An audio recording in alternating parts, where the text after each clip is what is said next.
Hi folks, I am the Shameless Sperg. I hope you're doing well today. כל הגויים שאתה רואה שיש בעולם המיליארדים האלה, הם הכל רק בשביל שהיהודים יהיה להם איזה תועלת. So today I wanted to cover the topic of what it was that first turned me against Jews to begin with. אז כל אחד יהיה לו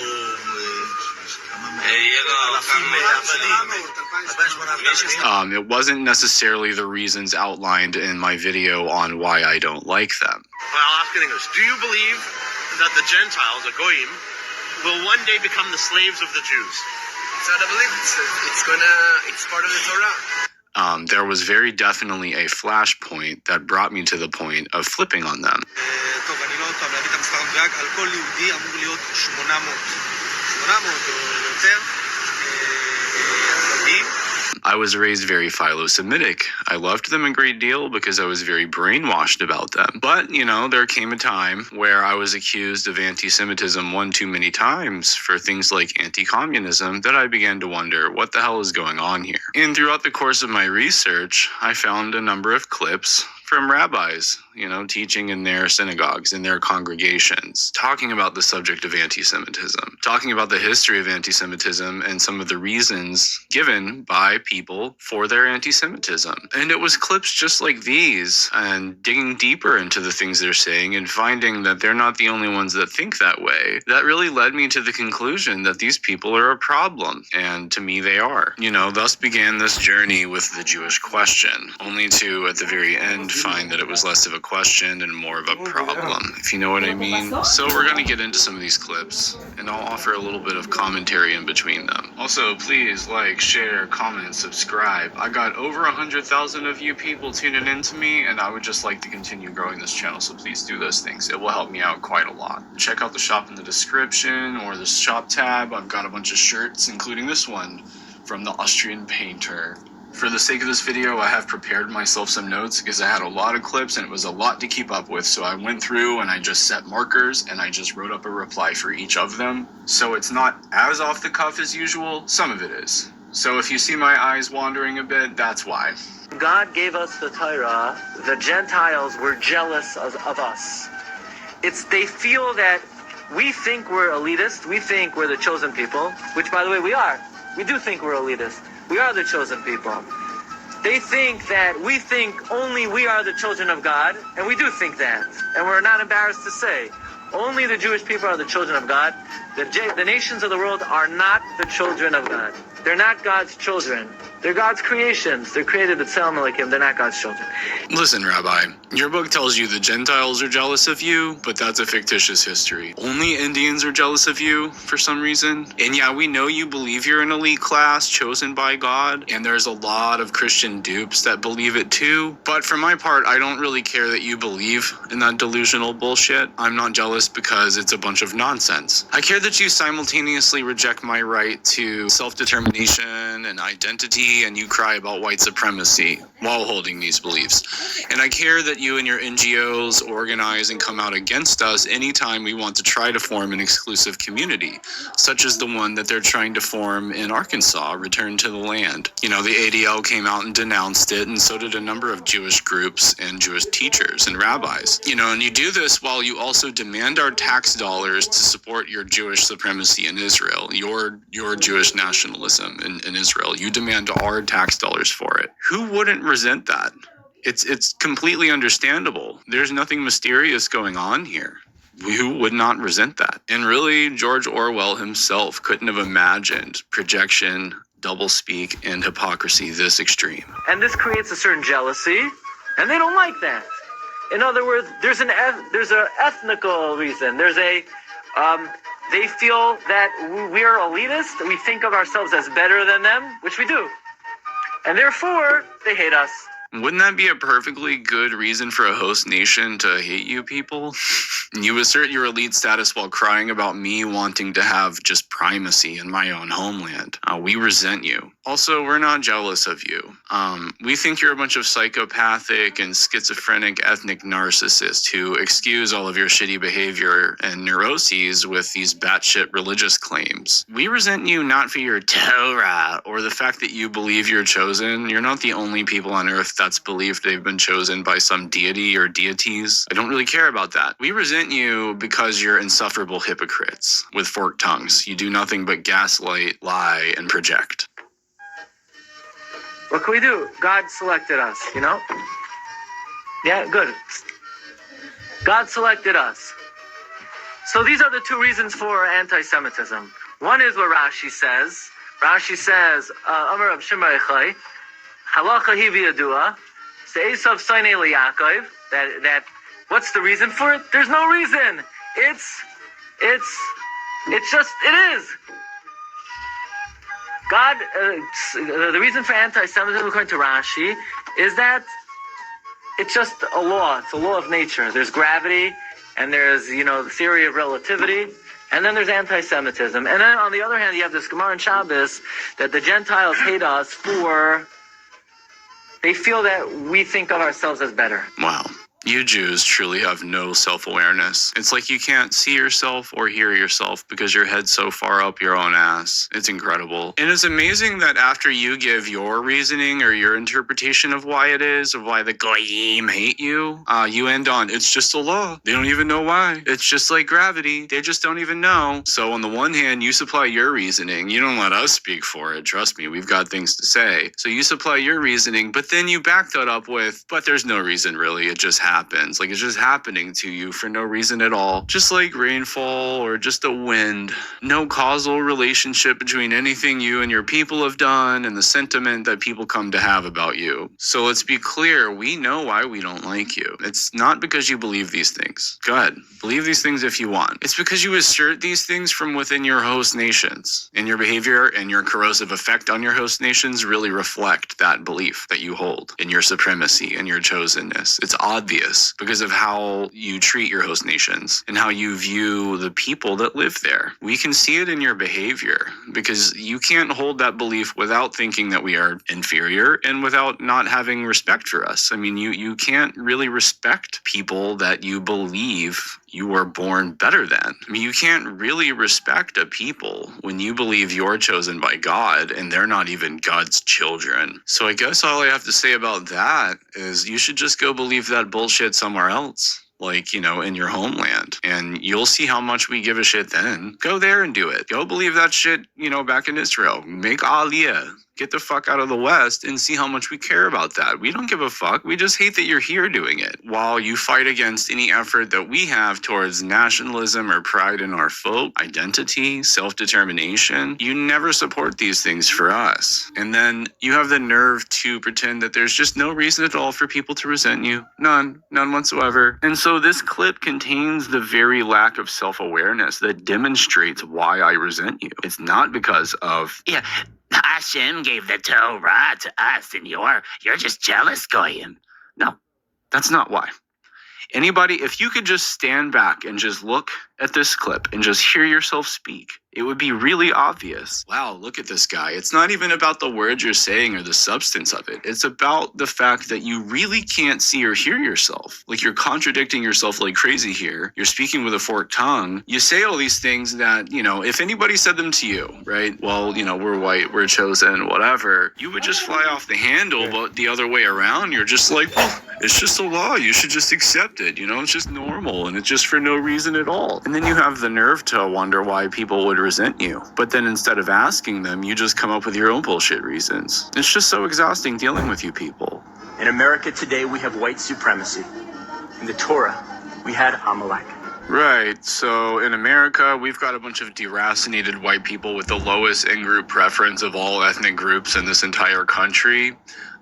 in our own homeland. And you mean to bitch at us about supposed white supremacy. Meanwhile, you hold a supremacist doctrine that far exceeds anything that even the NSDAP conceived of in their racial plan. And you're doing it here, in a nation that is hosting you and has given so much to you. You're shitty people, and you're a true nation, Israel, where you belong. Amalek is seen as the eternal enemy of our people, whose members found strength by making us suffer. Therefore, when the Lord your God grants you safety from all your enemies around you, and the land that the Lord your God is giving to you as a hereditary portion, you shall blot out the memory of Amalek from under heaven. Do not forget. Go into the land you say your God is giving you then, because it is in America or in Europe, which belong to the white ethnic groups. By the way, my loyal audience, if you were not aware, modern Jews view Amalek as the white race. Collectively, Jews use something called types in their writings, where a modern leader or people become a type of a leader or people in their scriptures. To them, we're of the very same essence and lineage of Esau, Amalek, Rome, and we're slated for destruction, and they praise it, as you can see. Our rabbinic sages parse these sentences and derive two distinct meanings. Blotting out the memory of Amalek is a military command, literally to destroy Amalek. Now facing today's Amalek, we are reminded that the Torah calls us not just to escape, but to extirpate Amalek. We are commanded to do real and literal battle against it. That means coming off the bench in the fight against white supremacy. Did you hear that, folks? Remember, they've declared war on us first, though they will pretend otherwise. Just like how Judea declared war on Germany before Hitler ever rose to power. Some of you will have seen the headlines, the newspaper headlines from back then. There were tons of them. Judea declares war on Germany. If you haven't seen it, go look it up. Means putting our reputations and our money, our physical bodies on the line. But also so that we are ready to answer people with radically destructive and incoherent versions of history. Incoherent versions of history, Rabbi? You believe the Torah is the literal history of your people. Your scriptures show a theology that evolved out of a Canaanite pantheon, then into Hebrew henotheism, then into Jewish monotheism. Your feasts are obscene celebrations of violence. You practice genital mutilation on 8-day-old infant boys, sometimes using your mouths to do the job. Your entire religion is a complicated list of commands and customs devised by the religious equivalent of sleazy attorneys, always looking for a way to skirt the law with workarounds. You and your religion are a fucking joke. Your idea of chosenness and righteousness is a fucking joke. Your belief that you're moral arbiters, that the world is yours for the taking because your insane religious texts tell you so, and your belief that the destruction of my people is both necessary and inevitable. These things have made me despise you. These things have turned me from a brainwashed, good little philo-Semitic Christian goy slave to what I am today. But you will simply say, I was jealous, or some such nonsense. So that we can counter white supremacists, so that we can counter Amalek, and blot them out by retaining on our lips and in our records their history. By being bearers of history, we can help guide the future. Blotting out Amalek need not merely be about military conquest. Equally important is ideological victory. With 19 hotel brands at IHG Hotels and Resorts, you can guess how you guessed. About military conquest. Equally important is ideological victory. Now keep in mind, when he says he wants Amalek blotted out, he does also mean destroying records and edifices that show our history, and that they should be in sole possession of the narrative of our history and our time on this earth. And that's some pretty twisted and insidious stuff. And nothing could more readily counter white supremacy than a Jewish community proudly helping our Muslim neighbors.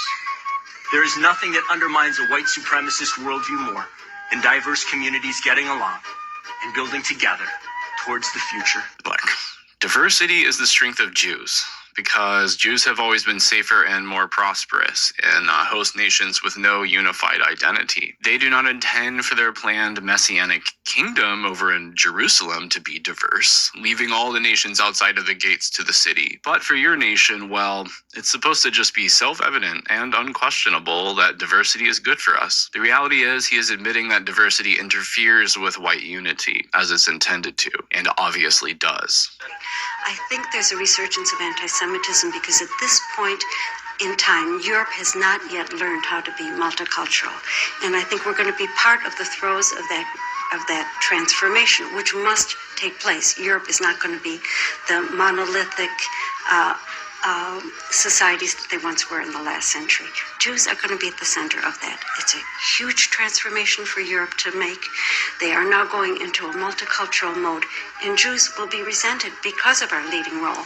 Wow, Barbara. It's really interesting to see you talk so casually about this. When we talk about it, we get condemned as evil people who are just crazy, insane conspiracy theorists. But here you are talking about it. You're sort of congratulating yourself about it, and you're telling us that it has to happen. It's just mandatory. It's necessary. And there's just no other way around it. And it's incredible that you acknowledge Jewish involvement in this, and not only involvement, but a leading role in the whole process. And you acknowledge that those kinds of things would cause people to resent you, obviously, because who wouldn't resent that? But I think one thing I resent most is that you will so casually say this, and you will acknowledge the reasons that we're pissed off, you'll acknowledge the reasons that we resent you, but then the rest of the time you guys pretend it's not happening. The rest of the time you pretend that we're just full of shit and we're crazy, and we're just, we're getting our information from insane, crazy conspiracy theory, white supremacist forums and all sorts of nonsense. But here you are saying it. And this, folks, this is why I don't need conspiracy theory material. This is why I don't need dubious and questionable documents. Listen to them. They will tell you exactly what they think and exactly how they feel and exactly where they believe their place is in all of this. And it's just incredible to me that she can see that and she can understand that, well, of course that's going to result in anti-Semitism. But without that leading role and without that transformation,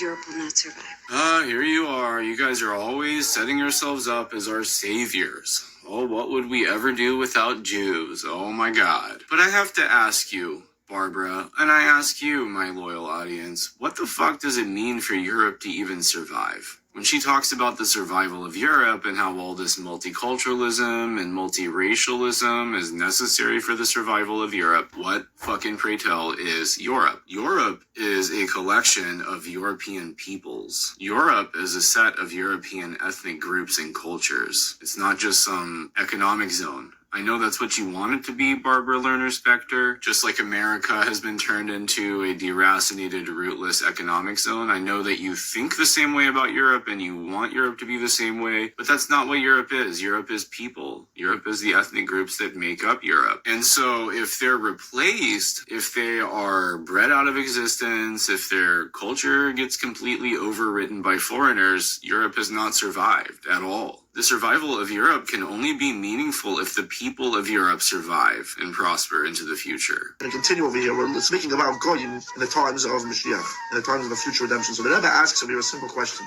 How could you say that 2/3 of the world will be erased in the time to come through Mashiach?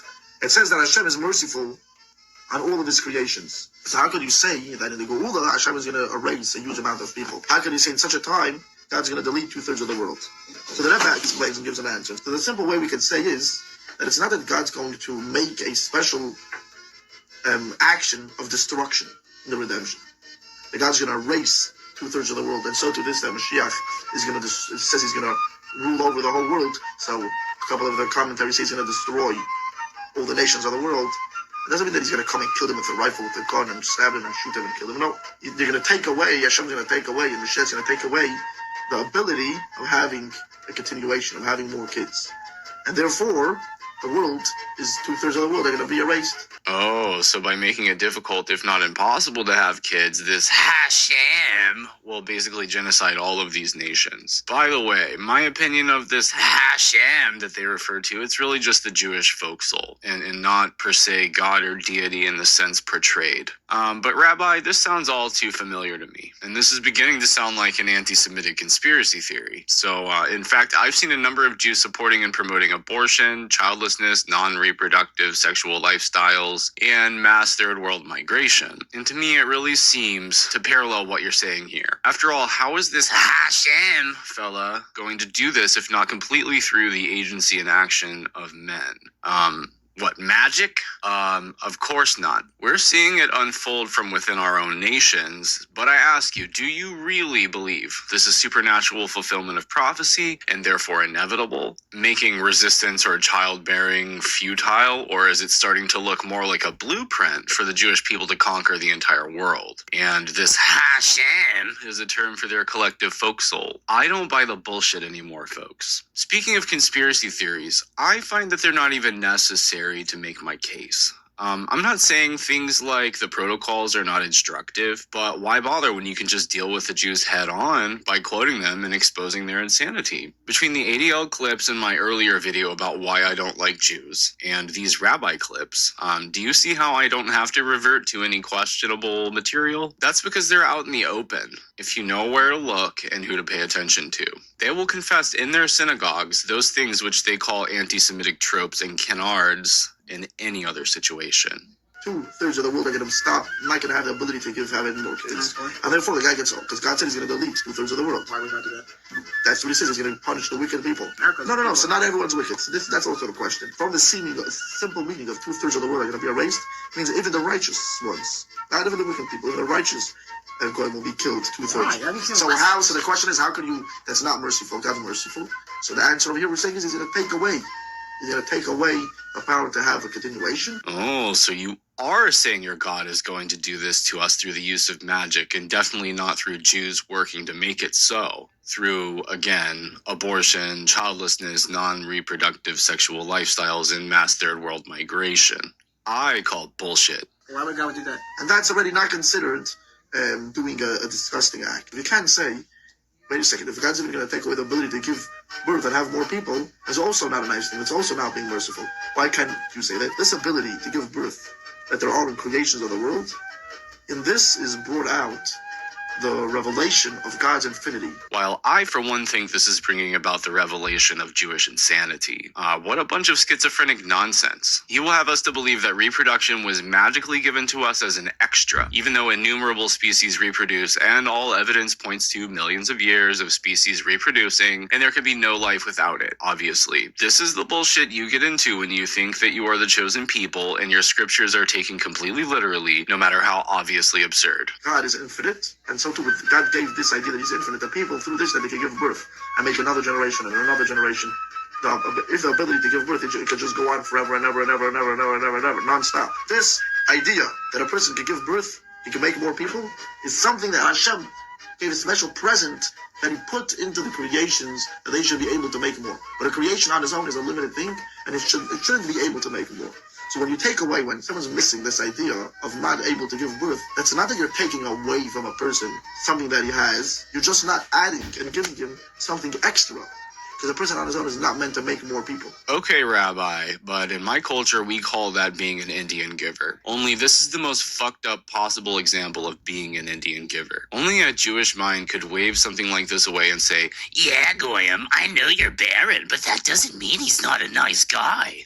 So it's like it's not that you're taking away something. If someone's giving you a present, then he stops giving you a present. It doesn't mean that he's not a nice person. And then that's how the Goyim are going to disappear in the redemption. To take away this ability to give birth is automatically going to cause that 2/3 of the world are going to get erased. So there you have it. Their God is going to wave his magic phallus over us and take away our procreative powers. You're going to need the iron of the sun, which represents Edom, which is the west, Europe and the Americas, to get intermixed with Ishmael, which is basically Arabs and Muslims. How in the world is this ever going to happen if not for this refugee crisis? Wait, what do you mean, how else, Rabbi? I thought That your it Hashem takes every was going to sound, do so it that through means- Jew magic by taking back reproduction. You know, the thing you say we didn't originally have somehow, but he gave it to us as a gift, and he's going to be an Indian giver about it and take it away from us. I thought that was how this was going to happen. So what do you mean, how else but this refugee crisis? I thought your Hashem didn't really need all that help. Apparently I was wrong about that. At the end of days, you're going to have this intermixing between Esav, Edom, which is the west, and the east, which is the Muslims and the Arabs, making this through this influx into the world. And they're going to have children, I don't want to say by the dozens, but they're going to have a far larger birth rate than the indigenous people there, and they're going to sort of conquer by number. Huh. Conquer by number, you say?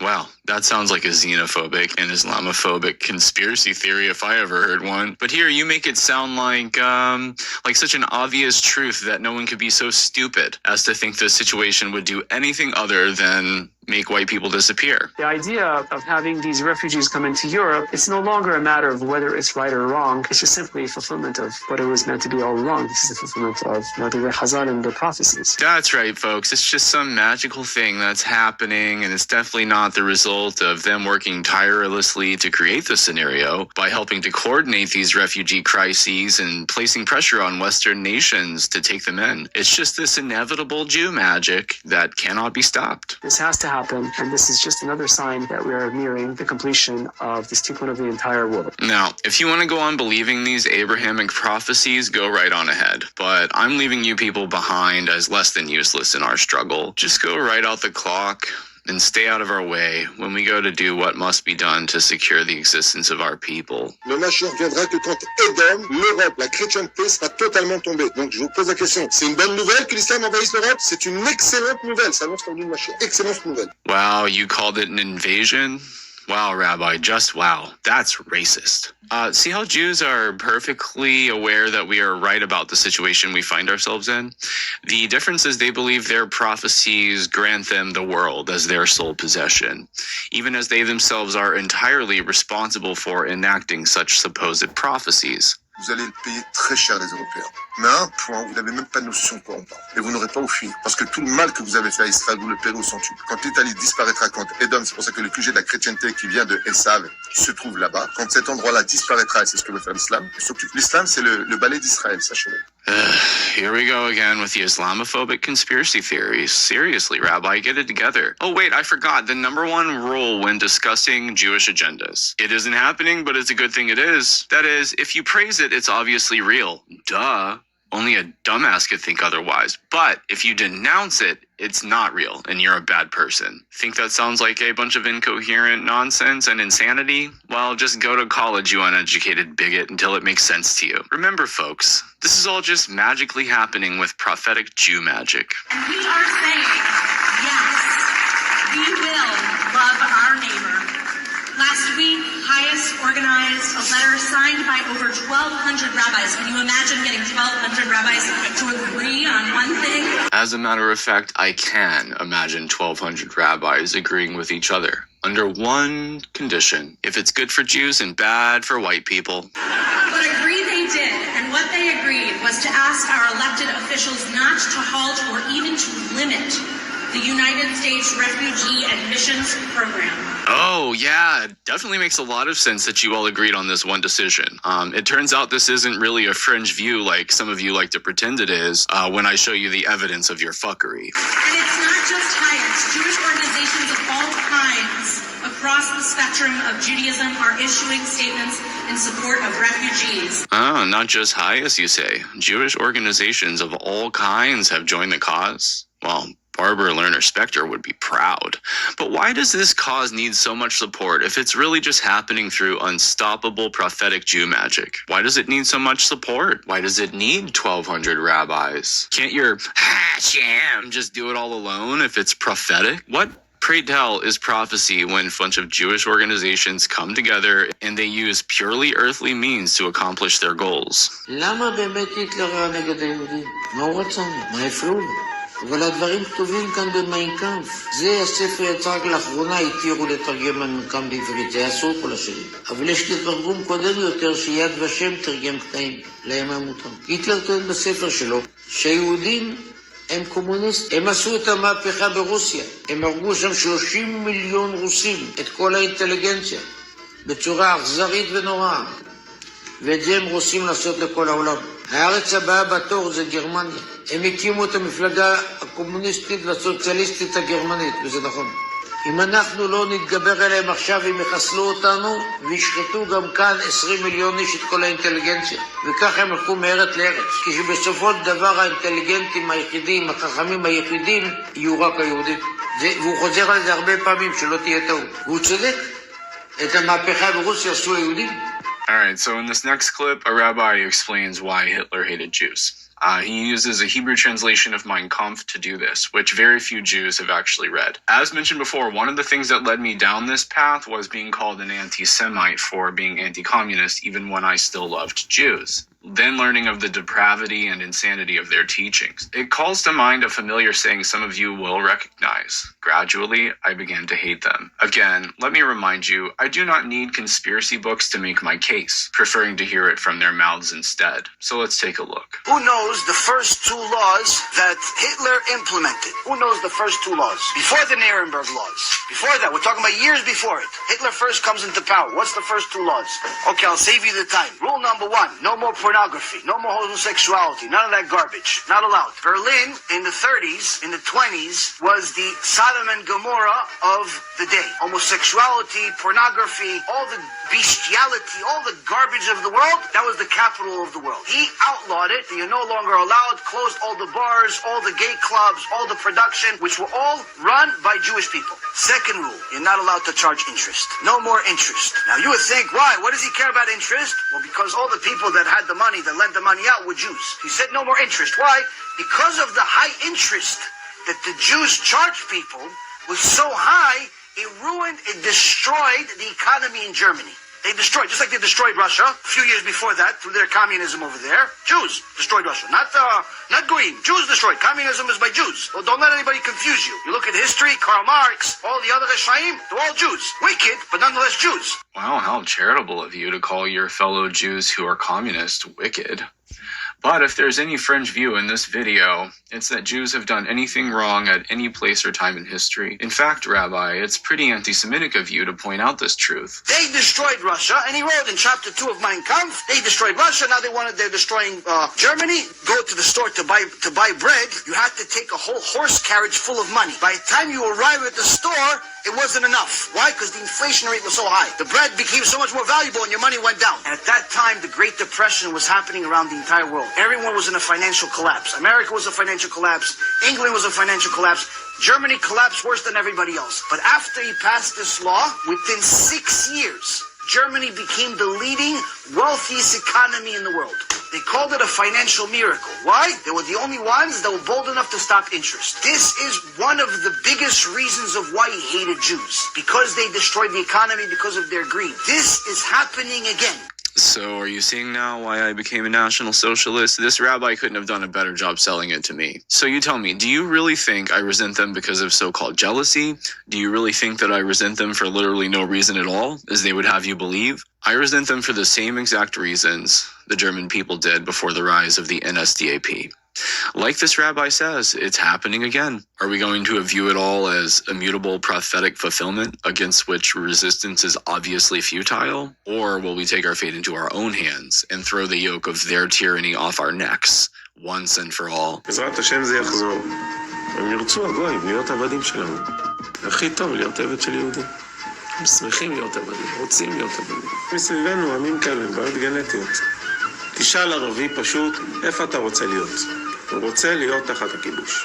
למה? כי הם לא, יש להם בעיה גנטית, הם לא יודעים לנהל מדינה, הם לא יודעים לעשות כלום. תראה איך הם נראים. Well, look here, Rabbi, I certainly don't want to enslave anybody like you do, but I understand what it is to live amongst people who couldn't run a country on their own and can't really do anything. I understand what it is to live amongst people who have, shall we say, genetic problems. והנה התורה כולה, תורת הגזע. בוודאי שיש גזענות, מה אנחנו לא יודעים שיש גזעים שונים בעולם, מה זה סוד זה, מה זה לא נכון, זה נכון, מה לעשות? כן, אנחנו גזענים, אנחנו מאמינים בגזענות. יש גזעים בעולם, ויש תכונות גנטיות של עמים. Here you go stating it so matter-of-factly, when the rest of the time your fellow tribesmen are denying it and gaslighting us and using double standards and doublespeak. And if we point out the obvious, they call us evil. השואה באמת זה לא שלבות היהודים, זאת לא השואה. כל התירוצים האלה כמו זה אידיאולוגי או זה שיטתי או כל זה לא שטויות. זה כיוון שזה נבע מתוך אידיאולוגיה, במידה מסוימת זה יותר מוסרי מאשר סתם שאנשים רוצחים. הומניזם, כל התרבות החילונית, זה אנחנו מאמינים באדם, זה השואה. השואה באמת זה להיות פלורליסט.